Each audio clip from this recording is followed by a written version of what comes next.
Last week, the rising number of new coronavirus cases in Asia increased concerns among market participants. Also, the week was marked with Joe Biden's announcement about his plan to raise taxes for rich Americans. All these factors have dampened investor optimism, although the US stock market was up on Friday, signaling that the risk sentiment was still strong. Therefore, USDX, which measures its value against a basket of 6 major currencies, declined for the third week in a row to end up at 91 points. Meanwhile, strong economic data confirms the recovery of the US economy. It is expected that in 2021, US may see the biggest economic growth in almost 4 decades. However, investors keep in mind the plans of the US Federal Reserve, which is not going to change its monetary policy. So, the US dollar is unlikely to resume its rally until the Fed reviews the terms for an interest rate hike. The euro traders, meanwhile, count on the strong economic data in the Eurozone.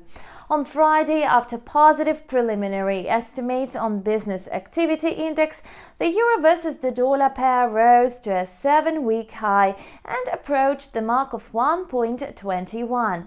Besides, traders were encouraged by the news that amid moderate inflation rate, the ECB will not stimulate the economy by raising interest rates, since the EU economy is not ready yet for such changes.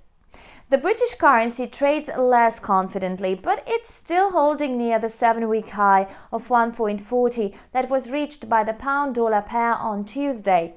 Investors also take into account strong economic statistics in the UK. Investors' worries over the upcoming tax hikes in the US put pressure on Bitcoin.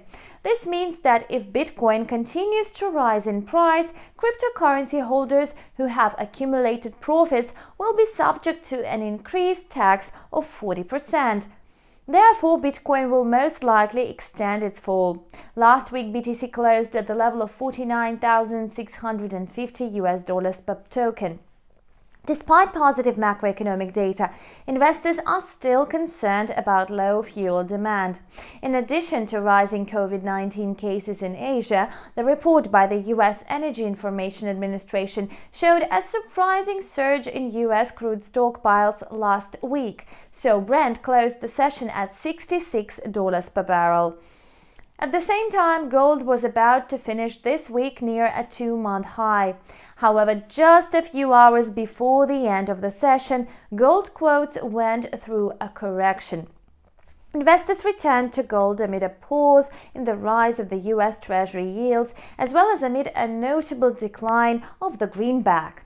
You've watched Combined Financial Review on InstaTV with me, Anna Kasatkina. Subscribe to our YouTube channel to keep track of all the latest events on financial markets. And see you back soon.